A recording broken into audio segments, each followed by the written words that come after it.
Good evening.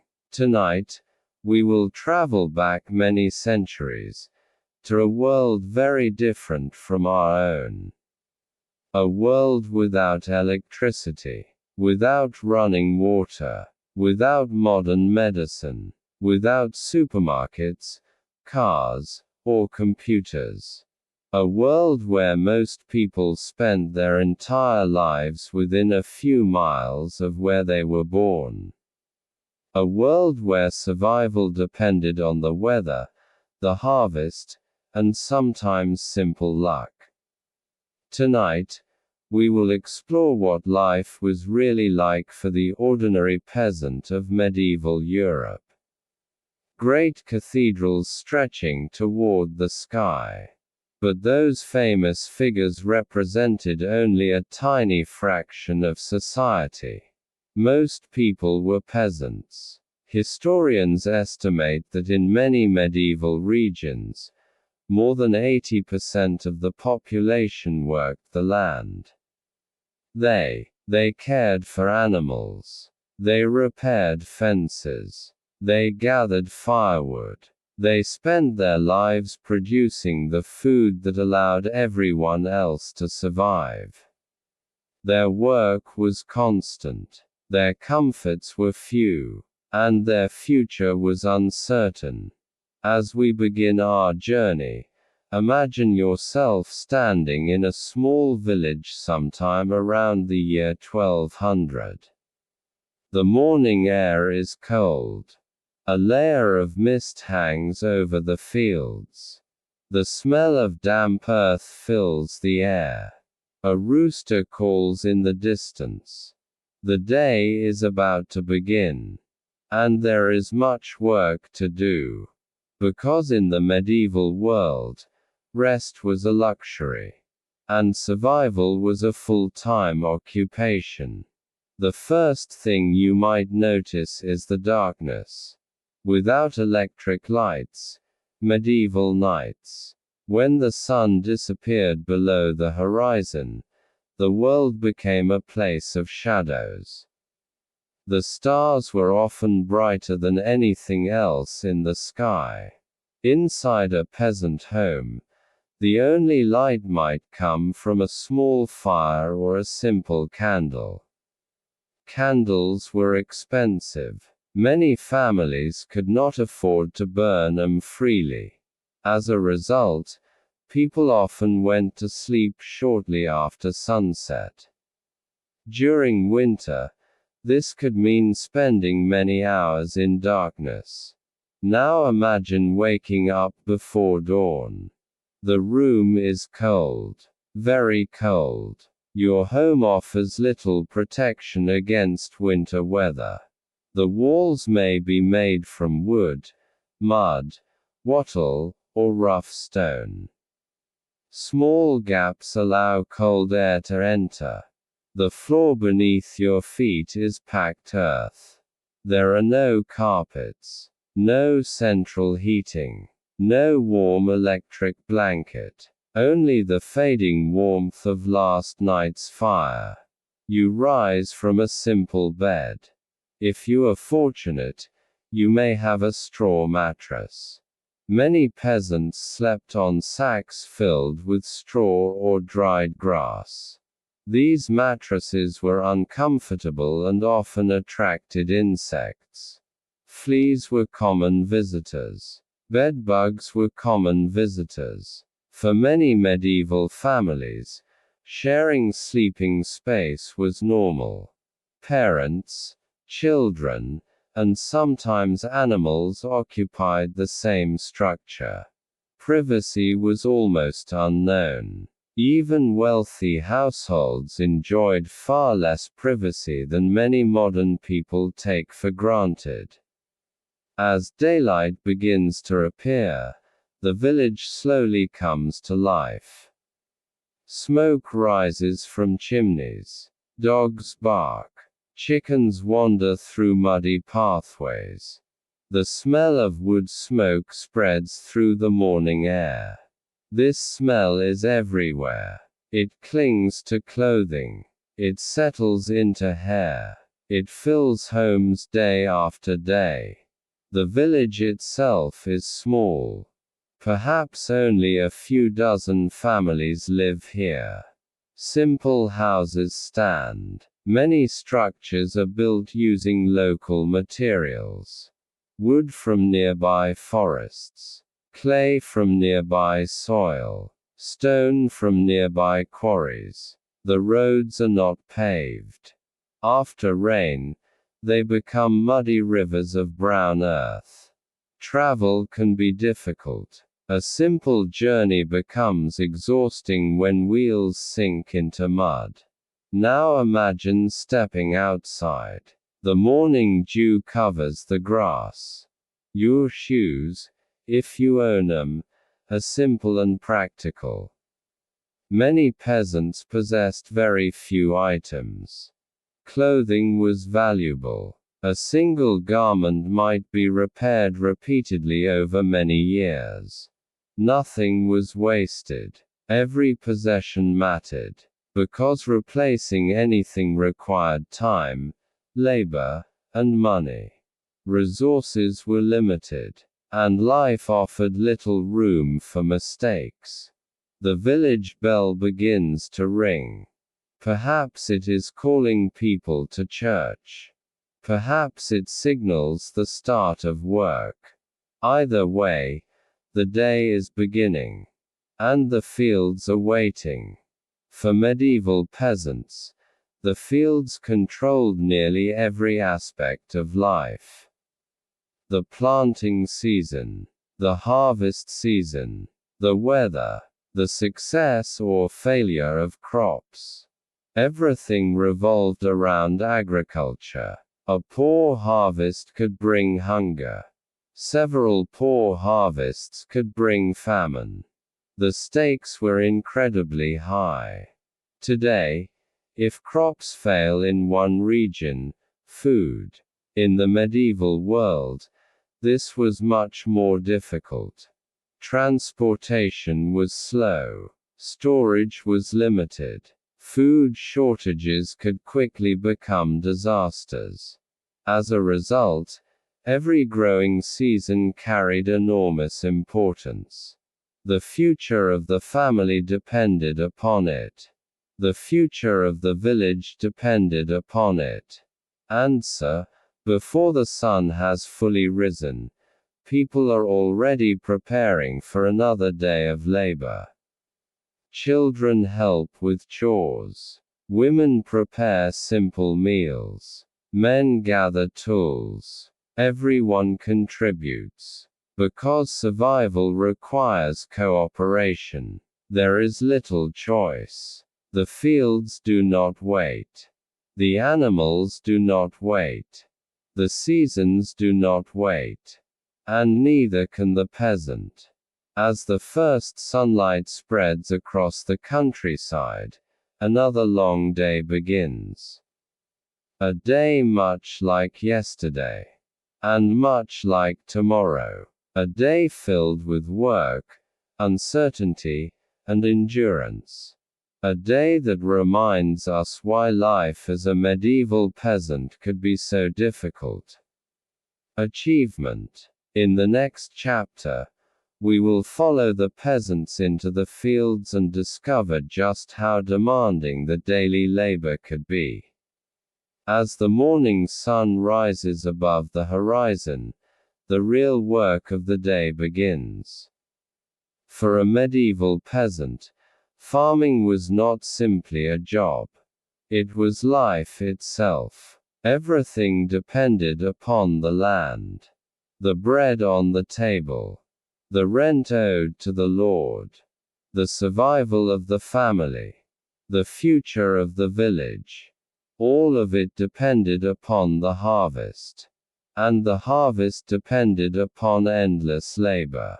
Imagine standing at the edge of a field in early spring.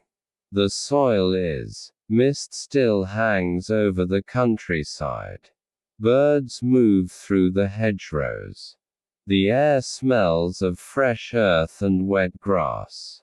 Around you, other villages are already working. Some carry wooden tools. Others guide oxen through the fields. Children gather stones from the ground. Every pair of hands is useful. Even young children often had responsibilities. There was little opportunity for leisure. The demands of agricultural life touched nearly everyone. The tools available to peasants were simple: wooden plow, a hoe, a sickle, a rake. Most were handmade. Many were heavy and difficult to use. Without modern machinery, nearly every task required physical effort. Plowing a field was exhausting. The soil had to be broken and turned. Animals often helped pull plows. Oxen were especially valuable because of their strength. Yet even with animal assistance, the process was slow. Fields that modern machines can prepare in hours might take medieval farmers days or even weeks. The work continued regardless of weather. A light rain might soak clothing.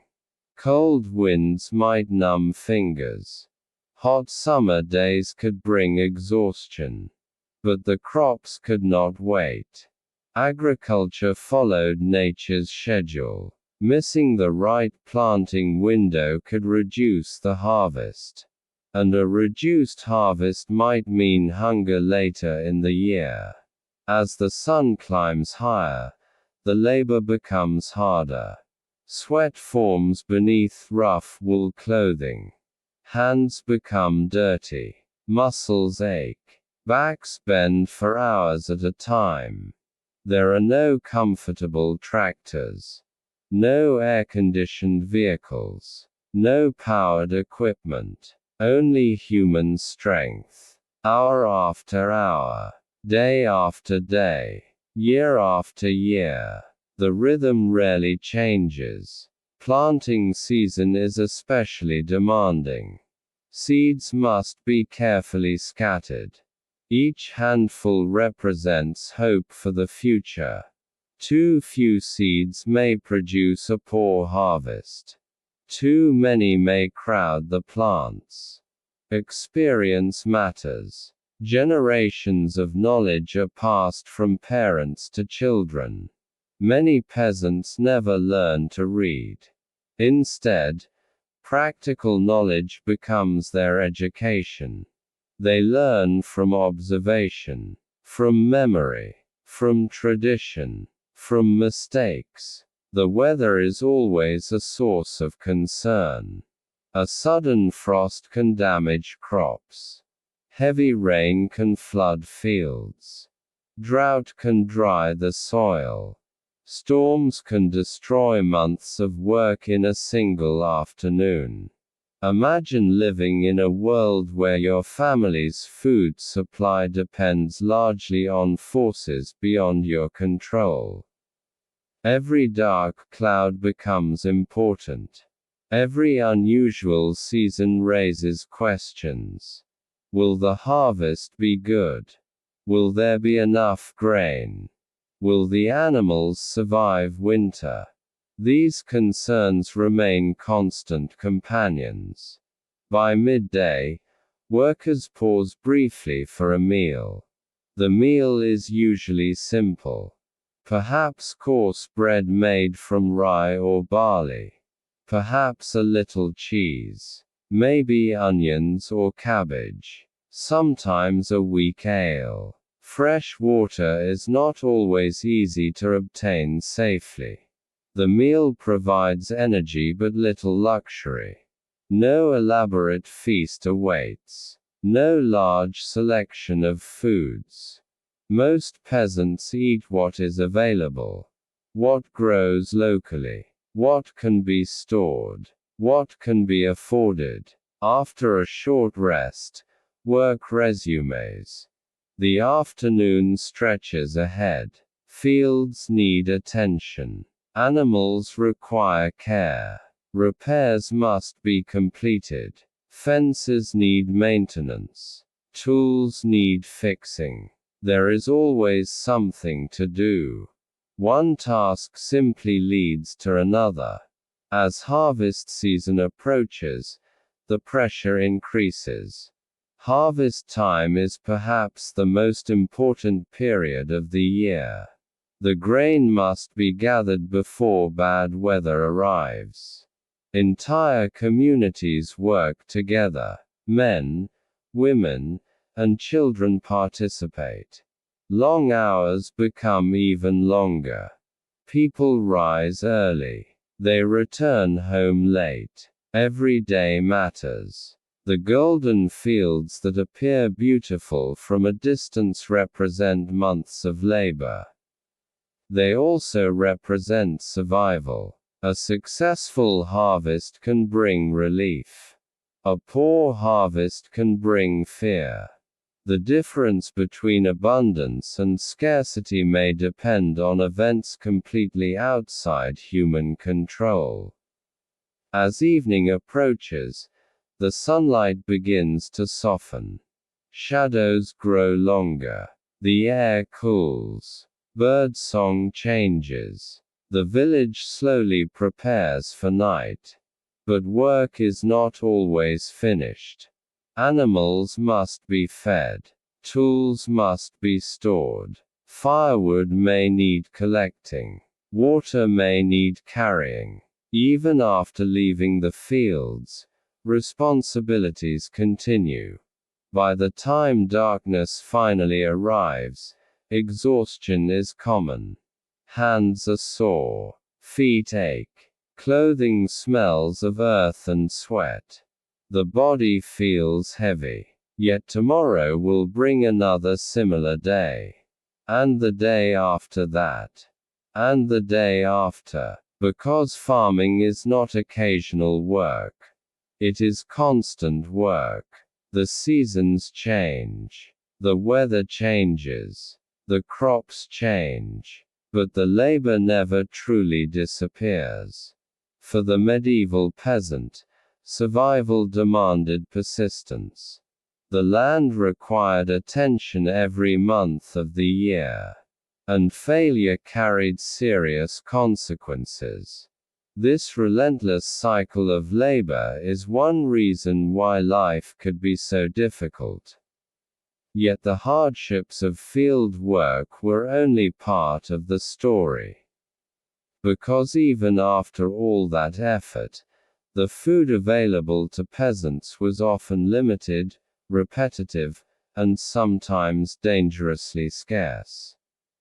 In the next chapter, we will step inside the medieval kitchen and discover what peasants actually ate, and what happened when, after a long day in the fields, a medieval peasant returned home with one important question. What was there to eat? For modern people, food often offers variety. Fresh fruit from distant countries. Vegetables available throughout the year. Meat from supermarkets. Spices from around the world. But medieval peasants lived in a very different reality. The diets were shaped by the seasons, by local harvests, by weather, and by income. Food was not simply a matter of preference. It was a matter of survival. Imagine entering a small peasant home as evening approaches. The air inside is warm from the cooking fire. Smoke drifts slowly toward a hole in the roof. The scent of soup fills the room. Above glowing embers. The meal is simple. Perhaps very simple. Yet it represents hours of labor and months of planning. For many peasants, bread formed the foundation of daily life. Bread appeared at nearly every meal. Bread many people enjoy today. The grain used depended on local conditions and social status. Wealthier people often ate wheat bread. Peasants frequently relied on rye, barley, oats, or mixtures of grains. The resulting bread could be dark, dense, and coarse. Sometimes it contained tiny fragments of stone from the grinding process. Over many years, these particles could wear down teeth. Archaeologists examining medieval skeletons often find evidence of significant dental damage. Bread was important because it provided calories. And calories meant energy. Energy meant survival. Alongside bread, many peasants ate pottage. Pottage was a thick stew that served as one of the most common foods throughout medieval Europe. The ingredients varied depending on what was available. Cabbage, onions, leeks, beans, peas, turnips, carrots, herbs. Almost anything edible might find its way into the pot. The stew simmered slowly over the fire. Sometimes leftovers remained in the pot for several days. New ingredients were added as supplies became available. In many households, the cooking pot was among the most valuable possessions. It worked nearly every day. Morning, noon, night, season after season. Meat was far less common than many people imagine. While peasants did occasionally eat meat, it was often reserved for special occasions or holidays. Livestock represented wealth. A chicken could provide eggs. A cow could provide milk. An ox could help plow fields. Killing an animal meant losing future benefits. As a result, meat consumption was limited for many families. When meat was available, it might come from pigs, chickens, sheep, or occasionally wild animals. Yet even then, portions were often small. A little meat could flavor an entire pot of stew. Nothing was wasted. Bones might be boiled for broth. Fat could be saved. Organs could be eaten. Every part had value. The changing seasons strongly influenced diet. Summer brought fresh vegetables. Autumn brought harvests. Winter presented greater challenges. Imagine the countryside covered in snow. The fields are frozen. Fresh crops are unavailable. Food must come from stored supplies. Barrels of grain, dried beans, root vegetables, salted foods, whatever had been preserved during better months.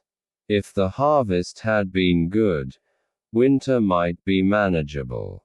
If the harvest had been poor, anxiety grew with each passing week. Storage itself posed problems. Food could spoil. Mice could invade. Moisture could damage grain. Insects could contaminate supplies. Protecting food required constant attention. Even then, losses were common. Hunger remained a familiar visitor. Now imagine a year when rain falls too heavily. Fields flood. Seeds rot. Harvests shrink. Food prices rise. Families begin reducing portions. Meals become smaller. Children feel hungry more often. The uncertainty becomes frightening. A second poor harvest may follow. Then a third. The result could be famine. The greatest dangers facing medieval populations. Entire communities could suffer.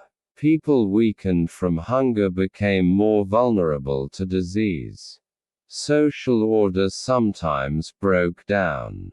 Desperation forced difficult choices. Historical records describe periods when families survived on whatever they could find. Wild plants, tree bark, roots, anything that might provide nourishment. These experiences remind us how fragile life could be. Today, many people worry about choosing between different foods. Medieval peasants often worried about having enough food at all. Water presented another challenge. Clean drinking water was not always guaranteed. Streams and wells could become contaminated. Some people drank weak ale regularly because the brewing process made it safer than certain water sources. The alcohol content was often low. The purpose was practical rather than recreational.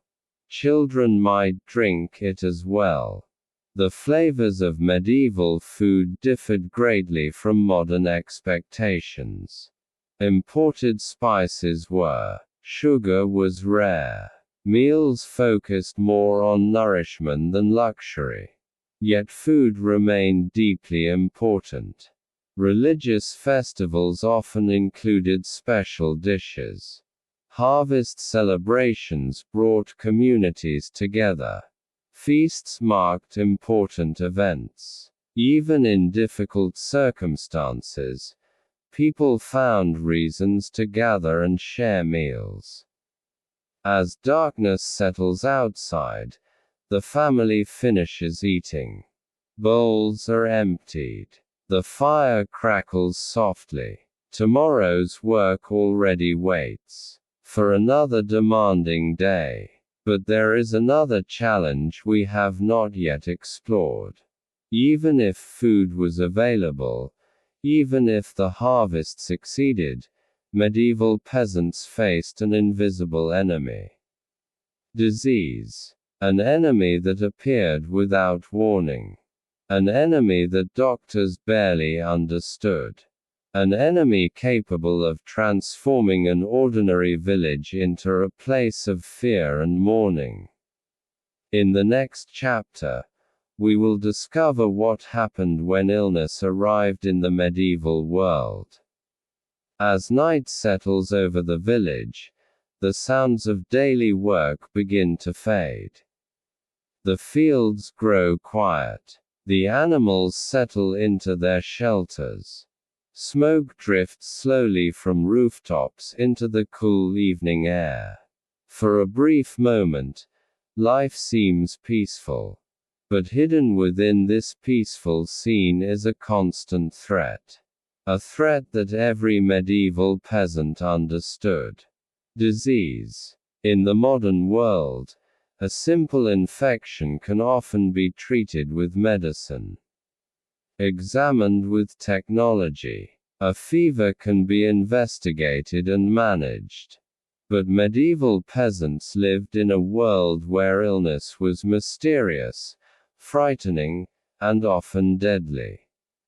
Many diseases appeared without warning. People did not understand bacteria, know about viruses. They had no microscopes, no antibiotics, no vaccines, no understanding of germs. Instead, disease was often explained through religion, superstition, or ancient medical theories. Imagine waking one morning with a fever. Weak. Your head aches. Your muscles hurt. You struggle to stand. Today, many people would rest, drink fluids, and seek medical advice if necessary. A medieval peasant had far fewer options. The local healer might offer herbal remedies. A priest might offer prayers. Family members might provide care. But beyond that, little could be done. Many illnesses simply had to run the course. And sometimes, they did not end well. Life expectancy in medieval Europe was significantly shorter than it is today. Part of this was due to high infant mortality. Many children never reached adulthood. Those who survived childhood could sometimes live into their 50s or 60s. Yet death remained a familiar presence throughout life. Nearly every family experienced loss. Children died. Parents died. Friends died. Disease touched everyone. The conditions of daily life often encouraged illness. Consider the village itself. Animals frequently lived close to humans. Waste disposal was limited. Clean water could be difficult to obtain. Crowded conditions sometimes allowed diseases to spread more easily. Even small wounds could become dangerous. Imagine cutting your hand while working with tools. Today, such an injury might seem minor. But without proper treatment, infection could develop. A simple accident might become life-threatening. Dental problems were also common. Years of eating coarse bread containing tiny stone particles often damaged teeth. Cavities, infections, and tooth loss occurred frequently.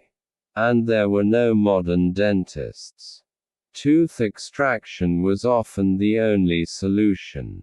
The experience was painful, and not always successful. One of the most frightening aspects of medieval life was uncertainty.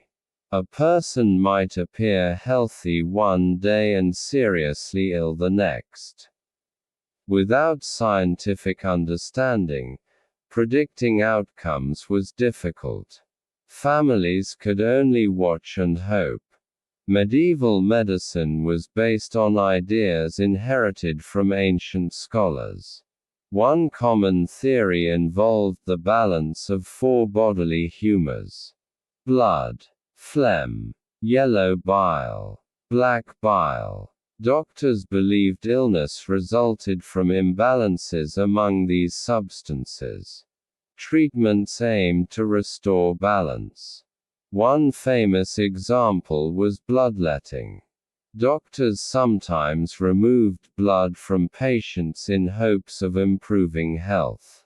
Today we know that this often provided little benefit and could even weaken already sick individuals. Yet at the time, it was considered reasonable medical practice.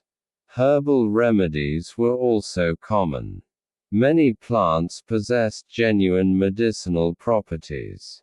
Generations of healers learned which herbs might reduce pain, calm stomach problems, or soothe certain symptoms. Some treatments were surprisingly effective. Others were not. But without modern testing, distinguishing between the two was difficult. Religion played an important role in coping with illness. Many people believed that prayer could aid recovery. Churches offered comfort during times of suffering. Faith helped people make sense of hardships they could not otherwise explain. For many medieval families, spiritual support was as important as physical treatment. Now imagine a disease spreading through the village. At first, only one person becomes ill. Then another. Soon several families are affected. Fear begins to spread alongside the sickness. People whisper about symptoms. Parents worry about their children. Neighbors avoid one another.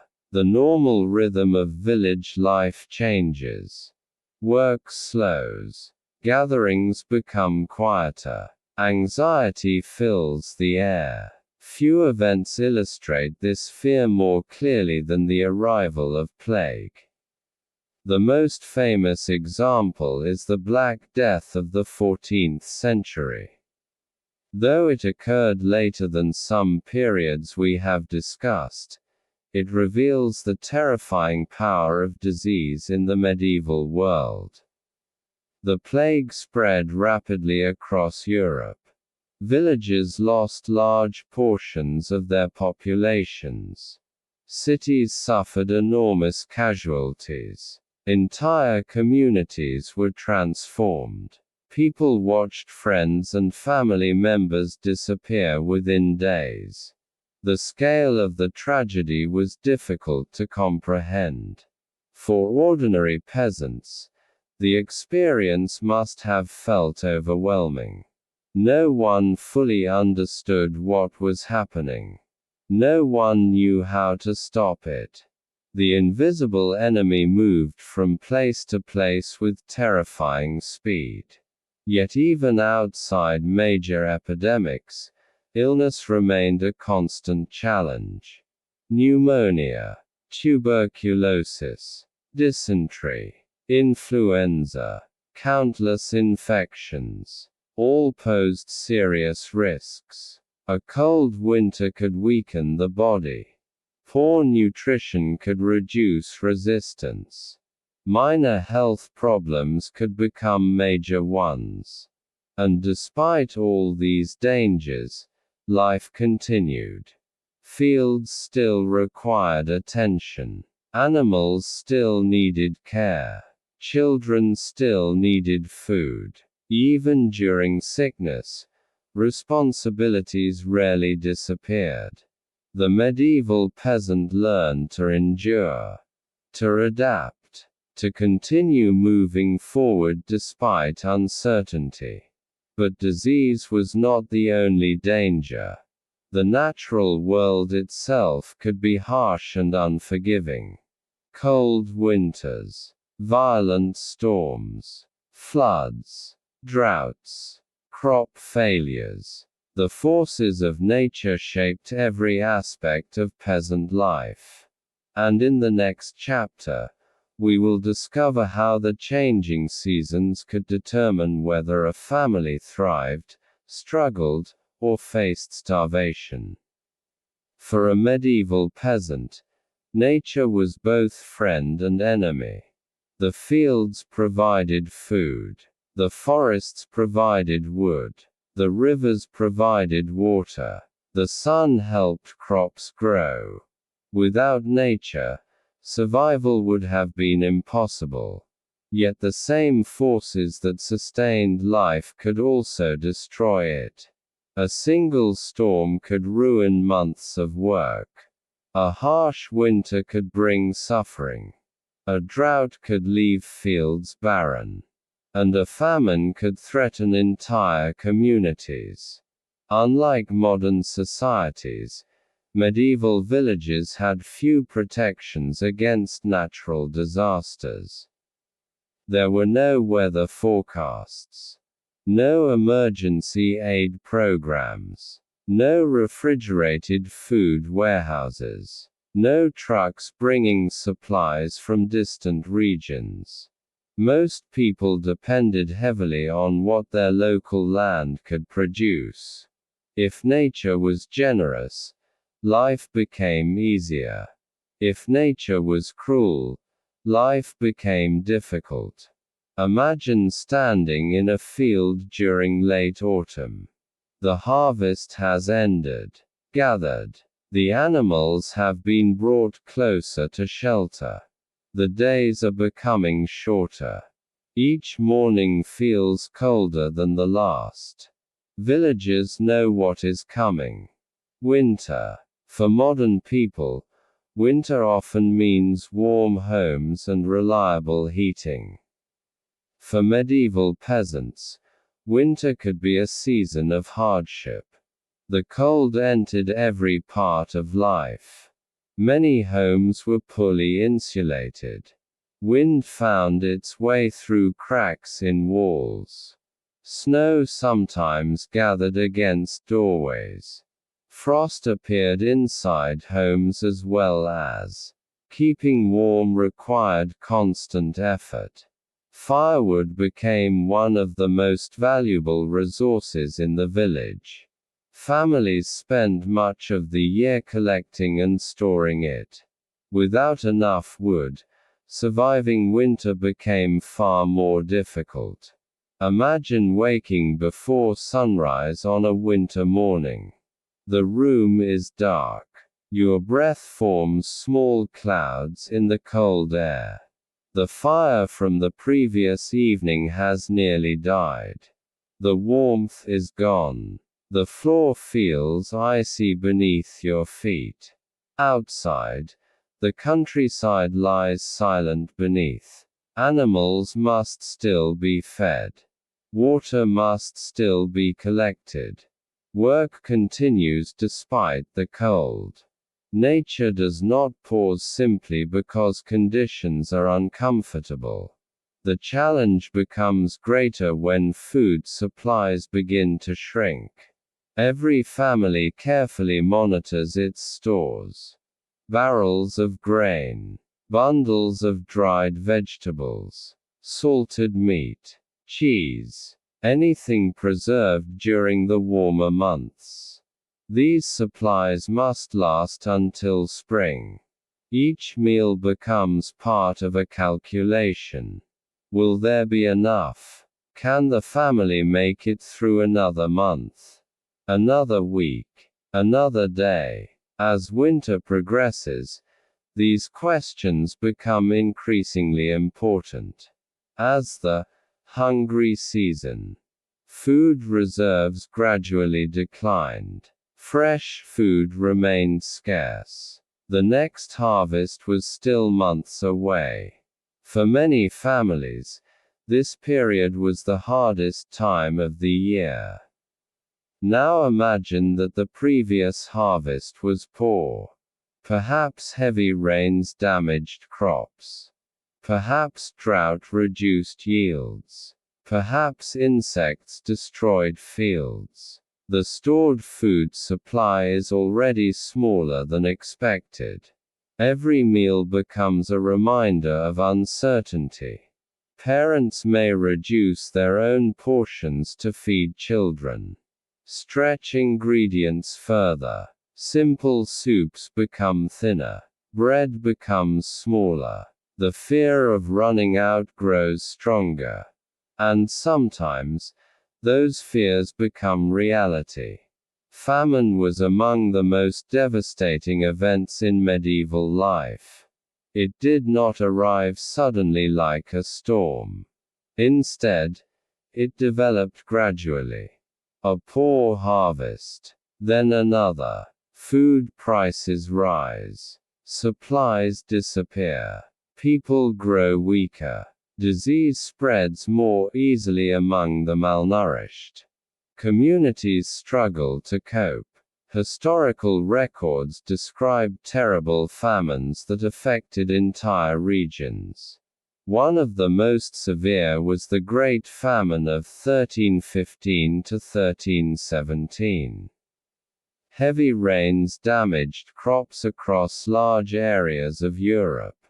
Harvests failed. Food became scarce. Millions suffered. Many died. For ordinary peasants, the experience must have been terrifying. Every day brought uncertainty. Every meal became precious. Every remaining sack of grain represented hope. Nature could also threaten villages in other ways. Storms sometimes arrived without warning. Strong winds damaged roofs. Heavy rain flooded roads and fields. Rivers overflowed their banks. Bridges collapsed. Travel became dangerous. Communities could become isolated. Imagine standing inside a small cottage.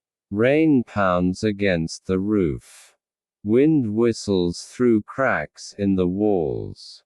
The fire flickers. The entire structure seems to tremble. Outside, darkness covers the landscape. The storm continues for hours, perhaps all night, and when morning finally arrives, villagers emerge to assess the damage. Broken fences, fallen trees, flooded fields, destroyed crops. Each loss represents additional work, additional hardship, additional uncertainty. Droughts brought different challenges. Weeks pass without rain. The soil hardens. Streams become smaller. Plants struggle to survive. Farmers watch the sky and wait. Clouds appear, then disappear. Hope rises and falls with each passing day. The dependence on weather shaped medieval thinking. People paid close attention to seasonal changes. They observed clouds, winds, bird migrations, animal behavior. Every sign might offer clues about the future. Their survival depended upon understanding the natural world as best they could. Yet despite all their experience, nature remained unpredictable. This unpredictability created a constant background of anxiety. A successful harvest never guaranteed future success. A good year could be followed by a bad one. Prosperity could be temporary. Security could disappear. And still, medieval peasants endured. They adapted. They planned. They shared resources when possible. Communities often survived because neighbors helped one another. During difficult times, cooperation became essential. The struggle against nature demanded resilience. But nature was not the only source of hardship. There was another burden that peasants carried every year. Taxes, rent, obligations to powerful lords. No matter how hard peasants worked, much of what they produced belonged to someone else. And in the next chapter, we will discover what it was like to live under the authority of the medieval lord and why many peasants could never truly escape poverty.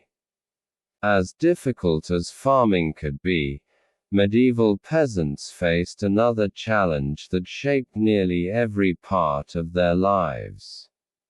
No matter how hard they worked, no matter how many hours they spent in the fields, no matter how successful the harvest, a large portion of what they produced did not belong entirely to them. To understand why, we must explore the system that governed much of medieval Europe. A system known today as feudalism. Overlooking a medieval village. In the distance, above the fields and cottages, rises a stone castle. Its walls are thick. Its towers dominate the landscape. It is visible from nearly everywhere in the surrounding countryside. The castle is more than a building. It is a symbol of power. A reminder that the land belongs to someone else. The peasants who work the fields may spend their entire lives there. Their parents may have worked the same soil. The grandparents may have done the same. Yet the land itself often belongs to a lord. A nobleman who possesses legal authority over the estate. The relationship between lord and peasant was complex. The lord provided protection. In theory, at least. If enemies attacked the region, the castle served as a defensive. The lord maintained armed men. The Lord administered justice. The Lord controlled important resources. In return, peasants owed labor, rent, taxes, or various services. The arrangement was not always equal. And it was rarely optional. Imagine that you are a peasant farmer. You have spent months planting and tending your crops. You wake before dawn. You work until sunset. You endure cold winters and uncertain weather. Finally, harvest season arrives. The grain is gathered. The barns begin to fill. For a brief moment, there is relief. But then comes an unavoidable reality. Part of the harvest belongs to the Lord. Perhaps grain must be delivered. Perhaps labor must be provided. Perhaps additional fees are required. The exact obligations vary from region to region. Yet the principle remains similar. The peasant's work supports not only the family but also the local power structure. These obligations could be burdensome, especially during difficult years. A wealthy harvest might make payments manageable. A poor harvest created hardship. Imagine trying to provide food for your family while also meeting obligations imposed by others. The margin for error becomes very small. Many peasants lived close to subsistence. There was little extra wealth. Little opportunity to accumulate savings. Little chance to improve one's position significantly. In some regions, many peasants were serfs. A serf was not exactly a slave. But neither was a serf fully free. Serfs were legally tied to the land they worked. They could not simply leave whenever they wished. Their obligations followed them throughout life. If the land changed ownership, the serfs often remained. Generation after generation. Family after family. The connection between people and land became deeply rooted. Imagine knowing that your future is largely determined by where you were born. The village where you enter the world may also be the place where you grow old.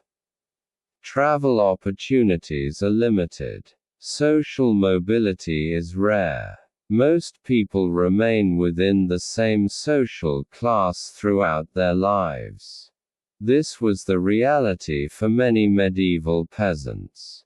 The Lord's authority extended into many areas of daily life. Mills, for example, were often controlled by the Lord. Peasants might be required to grind grain at the Lord's mill, and pay a fee for the privilege. Ovens, bridges, forests, fishing rights. Various resources could be regulated. Each requirement added another layer of dependence. The church also played a role. Many peasants paid a tithe, typically around 1/10 of certain agricultural products. The tithe helped support religious institutions. For believers, this obligation carried spiritual importance. Yet it also represented another claim on limited resources. As a result, a peasant's harvest might be divided among several needs. Food for the family. Seed for next year's planting. Payments to the Lord. Contributions to the church. Feed for animals. Unexpected emergencies. The amount remaining could be surprisingly small. Disputes sometimes occurred. Peasants occasionally resisted excessive demands. Lords occasionally increased obligations. Tensions developed. Yet open rebellion was dangerous. The balance of power heavily favored the nobility. Castles existed for a reason. Armed retainers existed for a reason. Authority was backed by force when necessary. Nevertheless, life under feudalism was not always a story of constant conflict. Many villages developed long-standing relationships with local lords. Some lords were viewed as fair. Others gained reputations for greed or cruelty. Experiences varied widely. Human personalities shaped outcomes. A compassionate lord could make life easier. A harsh lord could make it much harder. What remained consistent was inequality. The noble who owned the estate lived very differently from the peasant who worked it. Inside the castle, meals were larger. Clothing was finer. Rooms were warmer. Responsibilities existed, certainly, but so did privileges. Meanwhile, in the village below, ordinary families continued the daily struggle. Planting, harvesting, repairing, enduring. Their labor supported the entire system. Without peasants, there would be no grain, no taxes, no castles, no noble households. The medieval economy depended upon them. Yet despite their importance, they enjoyed little power. For many peasants, poverty was not caused by laziness. It was built into the structure of society itself. Hard work did not necessarily lead to wealth. Success often meant survival rather than prosperity. And survival, in the medieval world, was achievement enough. As evening falls over the estate, smoke rises once more from village rooftops. The fields grow quiet. The castle stands watch over the countryside. And tomorrow, the cycle will begin again. The peasants will return to work. The obligations will remain. The hierarchy will continue. But even this difficult life included moments of joy. Festivals, weddings, music, stories, community gatherings. In the next chapter, we will explore the rare occasions when medieval peasants could set aside the burdens and celebrate. By now, it may seem that medieval peasant life was nothing but hardship. Long hours in the fields, cold winters, disease, taxes, uncertainty. And while these challenges were very real, they are not the entire story. Even in difficult times, people found reasons to celebrate. Human beings have always searched for moments of happiness, moments of laughter, moments of connection, life's burdens easier to carry. Medieval peasants were no different. Imagine a warm summer evening after a successful harvest. The sun is slowly sinking below the horizon. Golden light spreads across the fields. The air smells of cut grain and fresh earth. For once, there is no urgent task demanding attention. The crops have been gathered. The weather has been kind. The village has survived another season. Now, at least for a little while, there is time to celebrate. Festivals played an important role. The church calendar shaped village life. Important feast days interrupted the routine of work. Christmas, Easter, Whitsun, harvest festivals, saints' days. These occasions provided opportunities for rest and social gathering. For many peasants, such celebrations were eagerly anticipated. They offered a welcome break from daily labor. Church bells rang across the countryside. Families dressed in their best clothing. Neighbors gathered together. The village became a place of activity and excitement. Food often played a central role. Although everyday meals were simple, festivals sometimes brought special dishes. Fresh bread, meat, cheese, ale. Foods that were normally scarce might appear on the table. The meal became more than nourishment. It became an event, a shared experience, a reminder that life contained pleasures as well as hardships. Music was another important part of celebration. Imagine standing in the village square. A musician begins playing a simple tune on a flute or fiddle. Soon another joins with a drum. The music drifts through the evening air.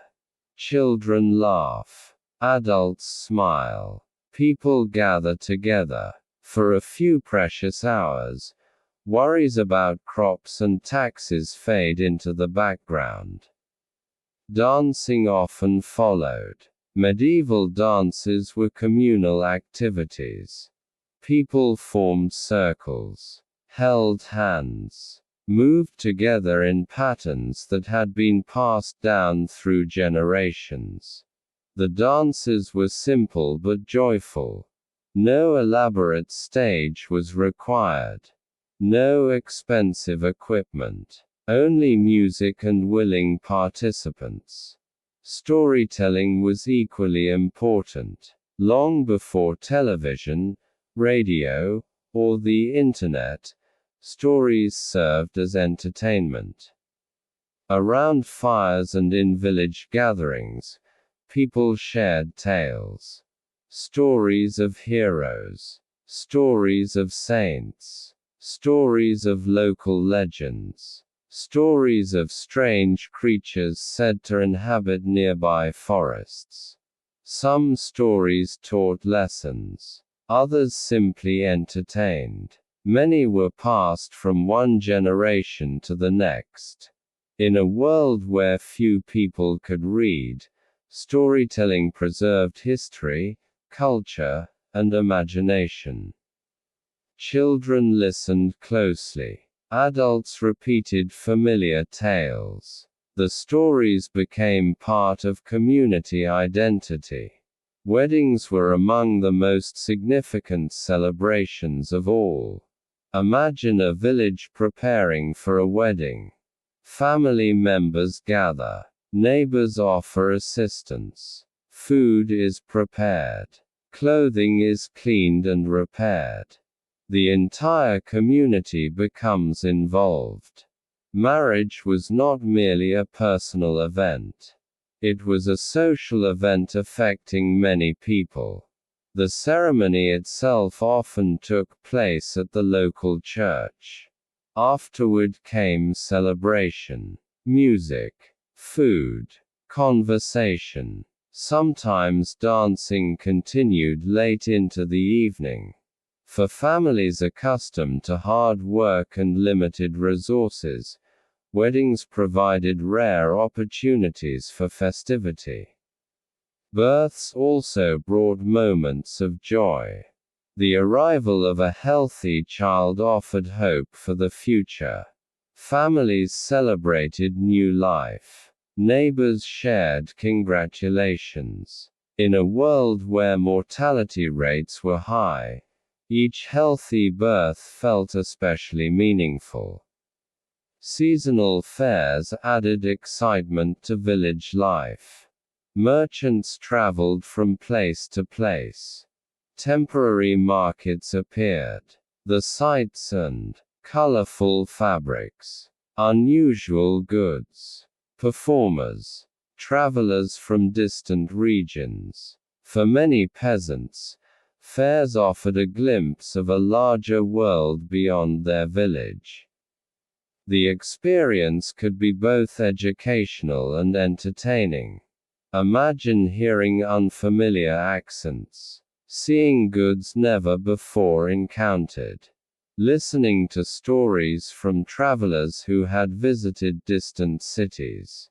Such experiences expanded horizons, even if only briefly.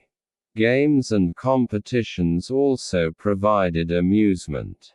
Archery contests, wrestling matches, running races, simple games requiring little equipment.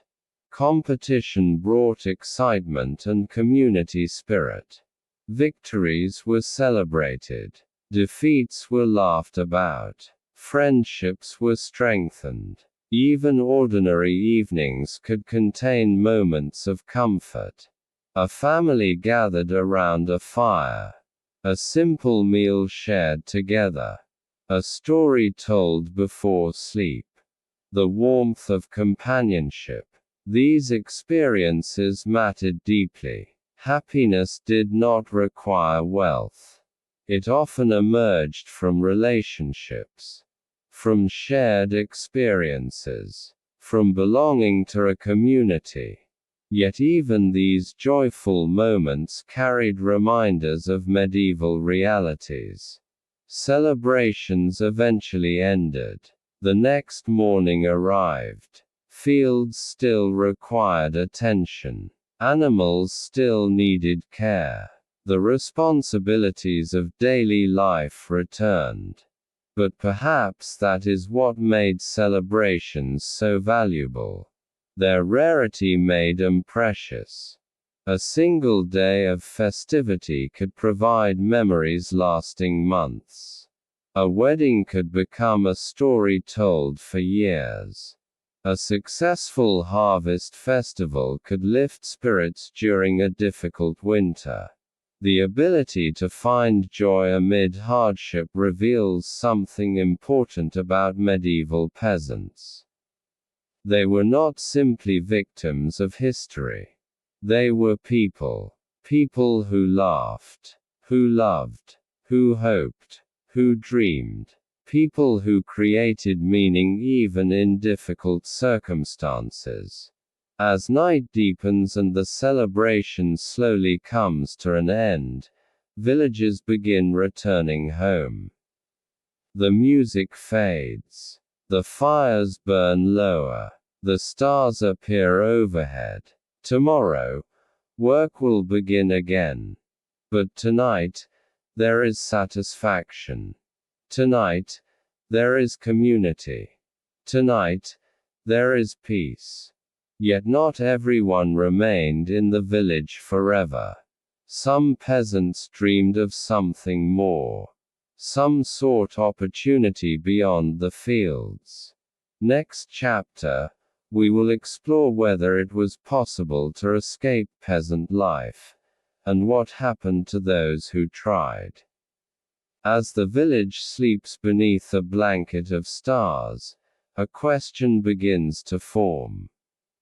A question that must have crossed many minds throughout the Middle Ages. Was this life permanent? Would tomorrow look exactly like today? Would a peasant always remain a peasant? Or was there some path to a different future? For many medieval people, the answer was complicated. Life was heavily shaped by birth. The family into which you were born often. A child born to nobles entered a world of privilege. A child born to peasants entered a world of labor. The social structure of medieval Europe was rigid. Movement between classes was possible, but uncommon. Most people spent their entire lives within the same social position. Imagine being born in a small village. Your parents work the fields. Your grandparents worked the same fields. The village priest baptized you. The local lord owns the surrounding land. Everyone expects. No one asks what career you wish to pursue. No one expects dramatic change. The future appears largely predetermined. Yet history is rarely completely fixed. Even within restrictive systems, opportunities sometimes emerged. One possibility involved moving to a town or city. During the later Middle Ages, many towns began to grow. Markets expanded. Trade increased. Craftsmen established workshops. Merchants traveled between regions. Urban life offered possibilities that village life often did not. Imagine hearing stories about a nearby town. Travelers describe busy markets, stone buildings, guilds of skilled craftsmen, opportunities to learn trades. The stories spark curiosity. Life there be different? Could it offer freedom? For some peasants, the answer was yes. A famous medieval saying declared, "Town air makes free. Without being reclaimed by a lord could gain freedom." Such opportunities were not universal. Nor were they easy. But they existed. The journey itself could be difficult. Roads were often poor. Travel could be dangerous. Bandits occasionally threatened travelers. Food and lodging cost money. Leaving the village meant leaving family, familiar surroundings, and established support networks. The risks were considerable, yet some people chose to take them. Once in a town, success was far from guaranteed. Competition existed. Jobs were limited. Housing could be crowded and expensive. Life remained challenging. Still, the possibility of change attracted many ambitious individuals. Another path involved learning a trade. Blacksmiths, carpenters, masons, weavers, bakers. These skilled professions required training. Young people sometimes became apprentices. An apprentice lived and worked under an experienced craftsman. Years of practice followed. Skills gradually. Eventually, some apprentices became independent craftsmen themselves. The process demanded patience and dedication. But it offered a degree of social mobility unavailable to many agricultural workers. The church also provided opportunities. Religious institutions required priests, monks, and administrators. A talented individual might receive an education through the church. Literacy opened doors that remained closed to many others. Books were rare and valuable. The ability to read and write carried significant advantages. Although not every peasant could pursue this path, some did. Military service occasionally created opportunities as well. Wars were frequent throughout medieval history. Armies required soldiers. In some circumstances, military service allowed individuals to improve their status or acquire wealth. Yet this path carried obvious dangers. Battlefields were unforgiving places. Success was uncertain. Survival was never guaranteed. Sometimes major historical events changed everything. The Black Death, for example, dramatically reduced Europe's population during the 14th century. Labor became scarce. Employers struggled to find workers. Power. Wages rose. Opportunities expanded. The social order shifted, not because rulers intended it, but because circumstances forced adaptation. History often changes in unexpected ways. Yet for most peasants, dramatic transformation remained unlikely. The majority continued working the land. They married within their communities, raised children, passed knowledge to the next generation, and lived lives remarkably similar to those of their parents. This does not mean their lives lacked meaning. Modern people sometimes assume that success requires upward mobility. But many medieval peasants measured success differently. A healthy family, a good harvest, a secure home, enough food for winter. These achievements mattered deeply. A person did not need wealth to feel pride. A farmer who successfully supported a family might view life as successful. A craftsman who mastered a trade might feel fulfilled. A parent who watched children survive into adulthood might feel fortunate. Aspirations have always been shaped by circumstance. The dreams of a medieval peasant often differed from those of a modern office worker. Yet both sought security. Both sought purpose. Both hoped for a better future.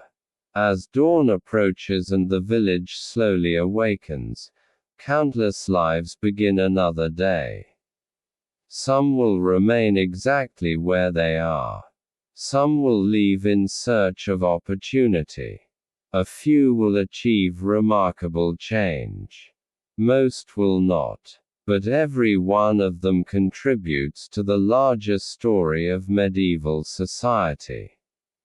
And that story cannot be understood without understanding the people at its foundation. The peasants, the farmers, the laborers, the ordinary individuals whose work sustained entire kingdoms. In the next chapter, we will explore childhood in the medieval village and discover what it was like to grow up as a peasant in a world filled with both hardship and responsibility. As the first light of dawn spreads across the countryside, a new day begins in the village. The rooster calls. Smoke rises from chimneys. Doors open. Adults prepare for another day of work. And among them are children. Lots of children. Running through muddy paths. Carrying buckets. Feeding chickens. Helping their families before the sun has fully risen. Childhood in the medieval world was very different from childhood today. Often spend years in school. They have toys, books, entertainment, and long periods of life devoted primarily to learning and personal development. For most medieval peasant children, life followed a different path. From a young age, children became part of the household workforce. Their help mattered. Their labor mattered. Their survival mattered. Imagine being born into a peasant family around the year 1200. Your first years are filled with uncertainty. Infant mortality is high. Many children do not survive their earliest years. Disease, poor nutrition, accidents, infections, any of these can become deadly. Parents understand this reality all too well. Every healthy birthday feels like an achievement. Every year survived is a blessing. If a child reaches the age of 5 or 6, responsibilities begin to increase. Simple tasks come first. Collecting firewood, gathering eggs, watching younger siblings, carrying water, scaring birds away from crops. These jobs may seem small, but they contribute to family survival. In a world with limited resources, every helping hand is valuable. Imagine a summer morning. The fields stretch toward the horizon. Adults are busy harvesting grain. Nearby, children work as well. Some gather fallen stalks left behind after harvesting. Others carry bundles. Some tend animals. The work is not optional. It is part of daily life. The concept of childhood as a protected stage of life had not fully developed in the way many societies understand it today. Children were expected to learn practical skills early. By observing adults. By participating. By doing. Formal education was rare for most peasant children. Schools existed, but access was limited. Literacy remained uncommon in rural communities. Many children never learned to read or write. Instead, their education focused on survival. How to plant crops. How to care for livestock. How to repair fences. How to identify useful plants. How to manage a household. To the next. Not through textbooks, but through experience. Imagine a young boy following his father into the fields. Day after day. Year after year. Watching. Listening. Learning. The father explains when to plant. How to judge the weather. How to guide an ox pulling a plow. The lessons become part of daily life. A young girl may learn household skills from her mother. Cooking. Spinning wool. Caring for younger children. Managing food supplies. Again, knowledge passes through observation and practice. The medieval household functions as a classroom. The village functions as a school. Children also found ways to play. Despite difficult circumstances, they remained children. They laughed. They explored. They invented games. Simple toys sometimes appeared. Wooden figures. Balls made from cloth. Whistles carved from wood. Objects created by hand using available materials. Imagine a group of children racing through a field after completing their chores. Their clothes are simple. Their shoes may be worn. But their excitement is familiar. Across centuries, children have always found reasons to play. Games often required little equipment. Running, wrestling, throwing objects, mock competitions. Creative imagination filled the gaps left by limited resources. The natural world became a playground. Forests, streams, fields, meadows. Every landscape offered opportunities for adventure. Yet danger was never far away. Many modern safety measures did not exist. Children worked around animals. Sharp tools. Open fires. Deep wells. Accidents happened. Some were minor. Others were tragic. Parents did their best to protect their children, but risks remained part of everyday life. Religion also shaped childhood. Children attended church services, learned prayers, participated in religious festivals. Faith provided structure and meaning. Stories from the Bible became familiar from an early age. The church influenced how children understood the world around them. Many children expected to spend their entire lives within the same community. The people they knew as children often remained their neighbors as adults. The village created strong social bonds. Everyone knew one another. Families shared experiences, celebrated together, mourned together, worked together.